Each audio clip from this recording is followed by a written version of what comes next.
Today, we are diving into the notorious lives of Bonnie and Clyde. This infamous duo captivated America during the Great Depression with their daring bank heists, dramatic escapes, horrendous murders, and tragic love story.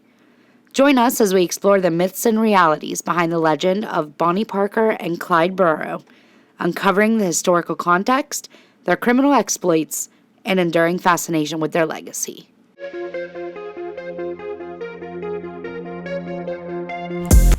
I'm Sammy.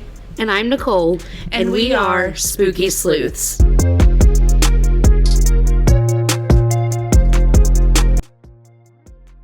Hey guys! Hello. Welcome back to Spooky Sleuths. As mentioned, today we are going to discuss the duo of Bonnie and Clyde. They really are infamous. Even today, we know who Bonnie and Clyde were.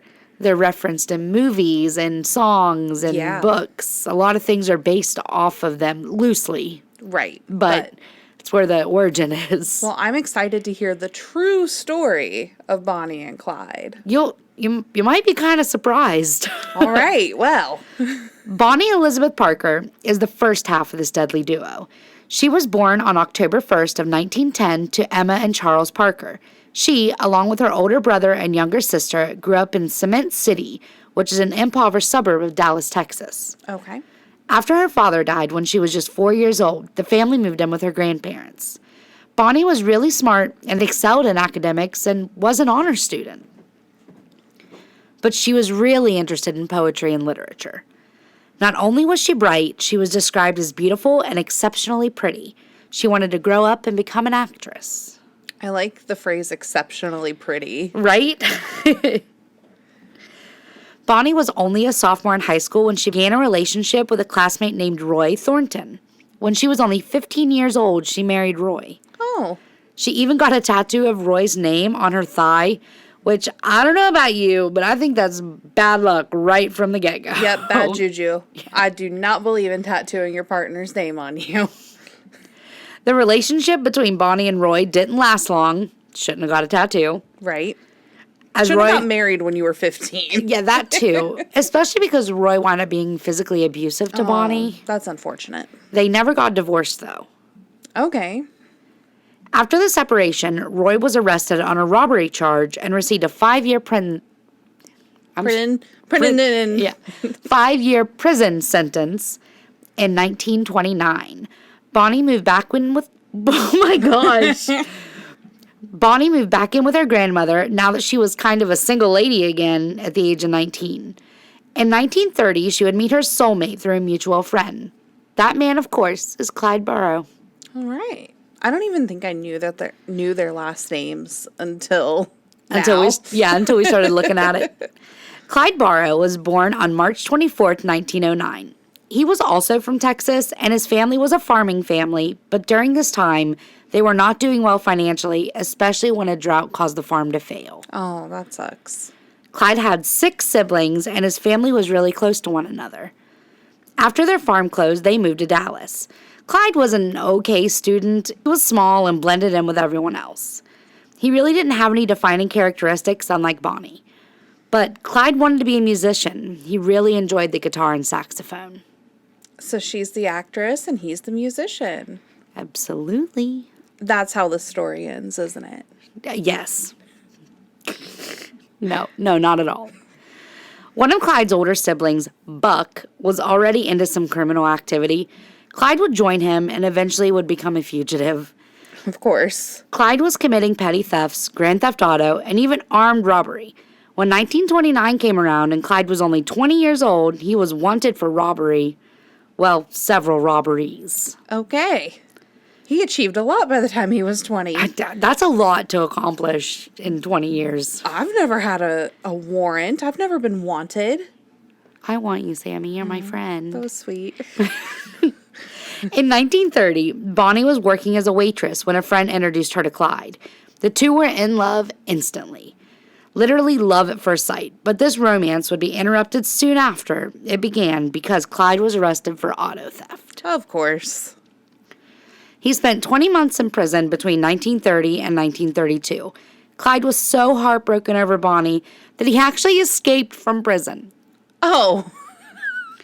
Was that, like, super common back then? Like, I feel like their security wasn't top-notch. Well, it couldn't have been because Bonnie smuggled in a weapon for Oh. Clyde, and on March 11th of 1930, he escaped using that weapon.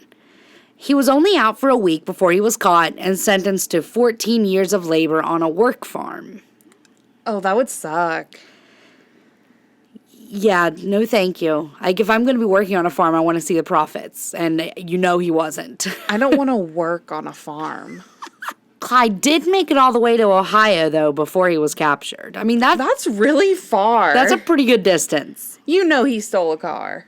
Oh, absolutely. He was in there for Grand Theft Auto. Yeah. He was good at it. Or not good at it. He was good at it, but not getting caught. Yeah, he was a successful auto stealer. Auto thievery. Yeah. While at this work farm, Clyde suffered SA at the hands of another inmate. He was over the prison life and decided to escape and get to his woman. Oddly enough, Clyde was involved in an accident where his big toe was cut off. This left him with a permanent limp, and as it turns out, was all for nothing. So it was an accident, you know. Yeah. It didn't change anything for him. Clyde's mother had actually convinced a judge to grant him parole. Okay, in my head, I'm picturing, like, my mom or somebody going to a judge and, like, pleading with them to let me out and it working. That is not real. Today, it's not real. I would be very upset if I cut off my toe to get out on medical. And my mom's like, oh, I already did that I already It's took like, care of that for you. you're accepted on parole now. What? Clyde was a free man in February of 1932 and ready to reconnect with Bonnie. Well, they had been writing to each other the entire time he was in prison, but he was finally a free man and able to be with her physically. Oh. After his release, Clyde kind of tried to be a law-abiding citizen. He began working at a glass company in Dallas, but this didn't last long. The police were harassing him, and it got to the point that he was fired. After this, in March of 1932, Clyde formed his infamous Barrow Gang with Bonnie by his side. Oh, yay. This gang consisted of Raymond Hamilton, William Daniel Jones, Buck Barrow, Blanche Barrow, and the couple. Buck was Clyde's brother that he was originally committing crimes Right. with. Buck had actually been arrested too, but he had been given a full pardon by the Texas governor in 1933.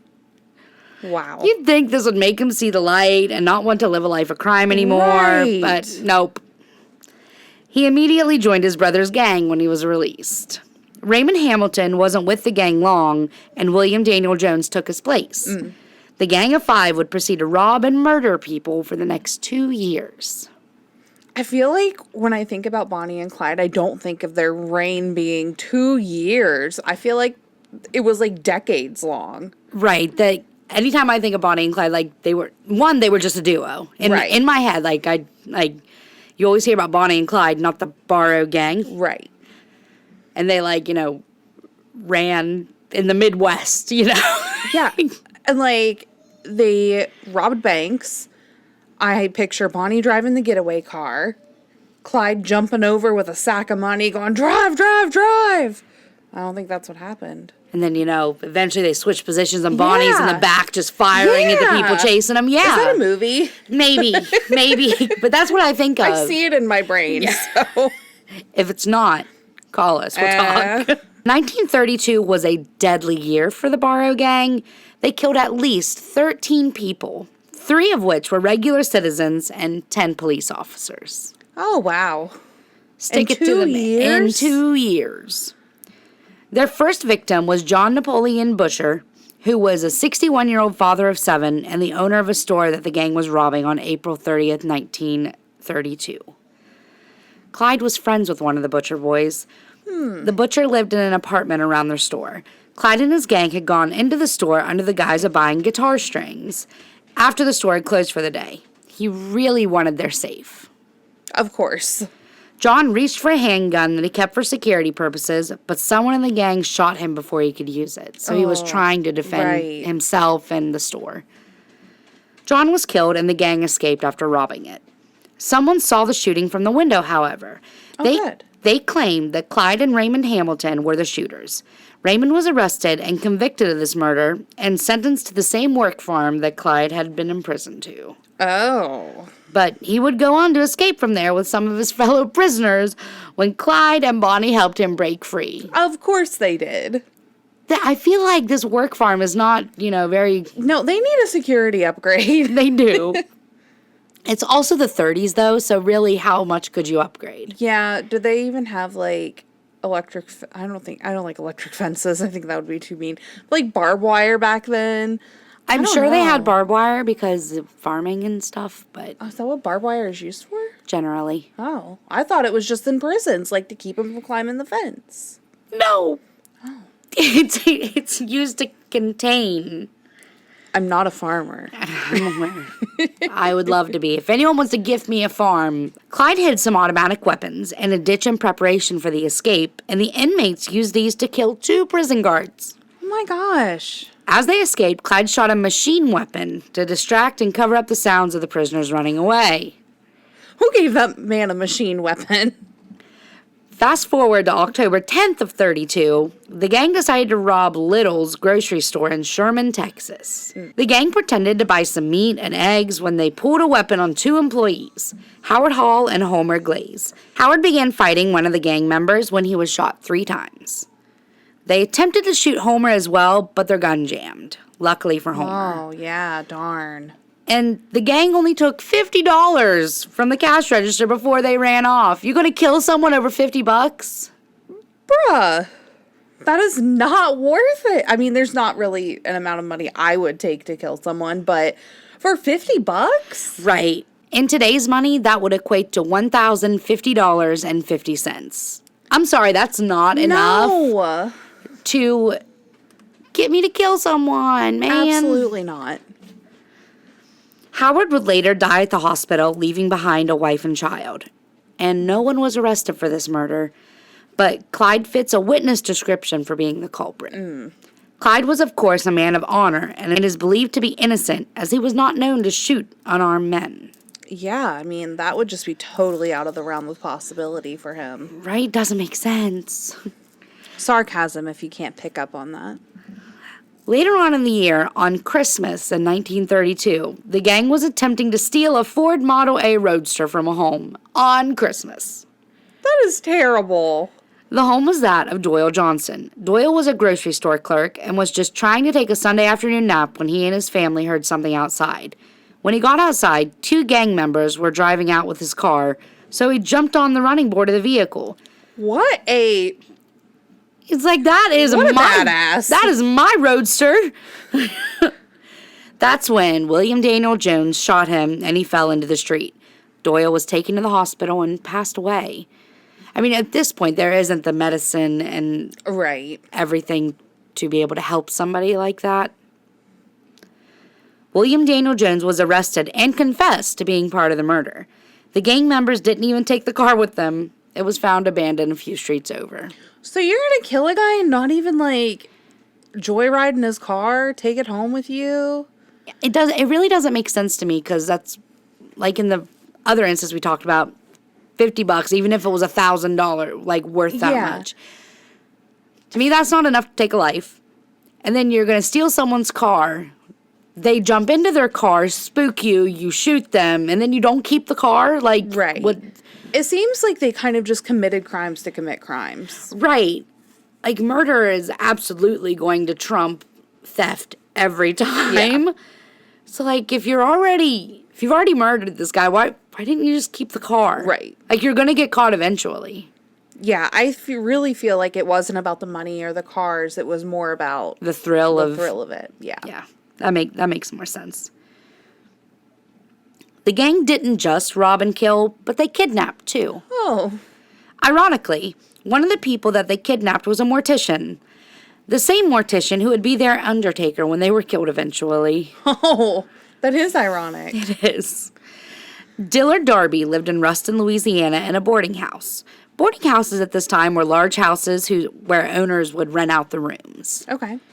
A lot of students, single workers, immigrants, and newlyweds would rent a boarding house room when they were getting things together to purchase or rent another home. Okay. Dillard had a Ford V8 car, which was one of Clyde's favorite cars. Uh-oh. Dillard was just having lunch one day when he saw someone outside stealing his car. He recognized Clyde and his gang and decided to chase after them as they drove off. I'm sorry, if I recognize Clyde and his gang, I'm not going to chase after them. I'm just going to call for the police. Yep. I would not chase after somebody. I would be filing an insurance claim. One of the other residents of the boarding house, Sophia Stone, accompanied him, and they took her car to go after the gang. So it got worse. You also took a woman with you. Love that. They followed Dillard's car out of town and decided to finally confront the driver. They didn't realize that the rest of the gang was coming behind them. With guns drawn, they captured the two, and a minor altercation occurred between the gang and Dillard. Bonnie didn't want them to be murdered and insisted that they be released unscathed. Because he was a mortician, Bonnie at that time stated that she hoped he would work on them when the time came. And he did. How creepy. Clyde released the pair and gave them $5 to get home, but he kept the car. See, this is why I don't think it's about actually, like, the crime of killing someone or stealing their car. Like, it's not about that for him. He gave them $5 and told them to go home. It's like he just wanted to be the bad guy. Right. I think it was more about, like, power and the thrill. The status he felt that brought him. Yes. And the attention, I'm sure. Oh, yeah. You know his face was plastered everywhere. The car would later be found crashed and shot up. See? Later in 1934, the gang would kidnap a police chief as well, but would let him go after wounding him. His fellow officer was killed in the incident. How ballsy is that? To kidnap a police chief? After 15 armed robberies, nothing of which yielded more than $1,500 from any one robbery. At least 13 murders and a few kidnappings, the gang's reign of terror would come to an end in 1934. Remember, they did all this in a span of 2 years, which is crazy. Right, like no wonder you got caught, man. There's no cool down periods at all. No. They had their run-ins with the law during this time, and they came out wounded but kept going. Some gang members didn't make it, though. Naturally. I mean, you're putting everyone at risk if you continue to do this. Right. In June of 1933, Bonnie was burned and crippled in a car accident. Then in July of 33, the gang was surrounded by a crowd of concerned citizens. Buck was shot and killed during this altercation. So, Clyde's brother. Right. Bonnie and William Daniel Jones were injured, and Buck's wife, Blanche, was blinded by shotgun pellet. Oh, man. All fled on foot and got away except Blanche, who was captured. And Clyde was like, nothing wrong with me. Nobody got me. By this time, naturally, the FBI was after Bonnie, Clyde, and their gang. Yeah. They had printed out wanted notices that included their fingerprints, pictures, descriptions, aliases, and criminal records, and distributed these to all police officers. They're like, here's all the information. Yeah, find them. Let's get them. Yeah. Bonnie's aliases were Bonnie Barrow, Mrs. Clyde Barrow, and Bonnie Parker. When I think of aliases, I think of fake names, not her legitimate names. Right. Through time, but nonetheless. Her legal name was still Mrs. Roy Thornton. Because she never got divorced. Right. So I guess they are kind of fictional names, but you know what I'm trying to say. Yeah. Like, it's normally something like Jane Smith or Right. crazy. Clyde's aliases were Clyde Barrow, Roy Bailey, completely made up. These make more Right. sense. Jack Hale, Eldon Williams, and Elvin Williams. The notice issued by the Division of Investigation, U.S. Department of Justice, read, Clyde Champion Barrow and Bonnie Parker constantly travel together, and extreme caution must be exercised by arresting officers as they are wanted in connection with assault and murder of several officers. So these two were wanted and dangerous. You know it's serious when the FBI is involved. Absolutely. I don't ever want the FBI to even know my name. Absolutely. Like, no. I mean, I'm sure they do, but For what? I don't know. We'll have to investigate that. The police and FBI knew that Bonnie and Clyde were in Louisiana somewhere. They found out that the couple was driving a stolen car from New Orleans. In April 1934, the FBI located them in a remote section of New Orleans, close to another criminal on the FBI's radar, Henry Methvin. They also knew the couple, along with the Methvin crew, were hosting a party at Black Lake in Louisiana on May 21st. See, the father of the Methvin family made a deal with the police. He told them the information on the whereabouts of Bonnie and Clyde in exchange for amnesty for his son. Oh, so we had a little traitor in the mix. We did. So, early that morning, the police hid in bushes on the highway to Sales, Louisiana. Henry Methvin's father was on the side of the road with a broken-down truck. The couple stopped to help the father with his truck where the police opened fire on them. They were killed that day. So it was a sneak attack. They had a distraction, and then the police just went bam, bam, bam. Yeah, but if I was Henry, I'd be like, Dad, you got my friends killed. Right. But he can't be charged with anything now, Yeah. Maybe he went on to live a life without crime. Maybe. I'm doubting it, but I doubt it too. the death of Bonnie and Clyde was a media superstorm. I mean, as much of a media superstorm as you can have in the 30s. Right. They were some of the most famous criminals of that time period. Many people came to the crime scene in hopes of catching a glimpse of the deceased couple, and even to get some souvenirs. Oh. They tried to take locks of hair, pieces of clothing, and even one of Clyde's ears. That is insane. This famous duo began crimes almost 100 years ago, but we still talk about them. Their story is often portrayed as a love story gone wrong, or it seems it's idealized in some cases, like romanticized heavily. Bonnie and Clyde were criminals in every sense of the word, but they made a cultural impact that still leaks into the media almost a century after their demise.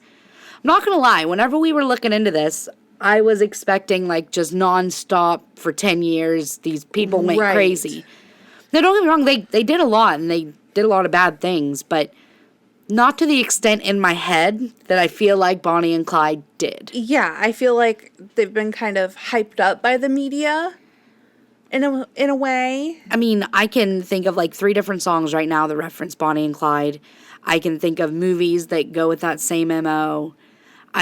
Even on an episode of Charmed, Phoebe and Cole turned into Bonnie and Clyde. Like, their souls went into them. See, exactly. Like, it's been heavily used for years. Yeah. And I think that may be why, like I said, like, it's, like, romanticized in my head. Like, they did bad things. They were bad people. Right. But not to the extent that a lot of us, I think, believe that I definitely didn't think it was 2 years of crime. No. I mean, they did a lot in those 2 years. Oh, absolutely. There was no room for cool down time.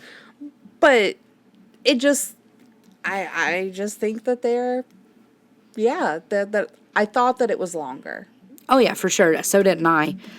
What do you guys think? Did you realize that Clyde and Bonnie did those, like, that felt weird saying their names like that. Did you think Bonnie and Clyde did all of their acts of crime within 2 years? Let us know in the comments down below. I also didn't know that they actually, like, killed people. I thought they were just robbers. I did, not too. Not gonna lie. I had no idea. Like, I knew that they stole cars, and I thought they robbed banks, not just little convenience stores. Yeah, me too. So, we learned something new today. We did. Did you learn anything new today? We hope so. If you made it this far over on our YouTube channel, make sure to leave a car emoji in the comments. Be sure to like and subscribe over on YouTube. If you're listening to us on Spotify or Apple, make sure you hit that follow button and give us a rate or review. Make sure you check us out on TikTok and Instagram. TikTok's where we are most active, and those are at Spooky Sleuths Pod. And on that note, stay spooky, friends.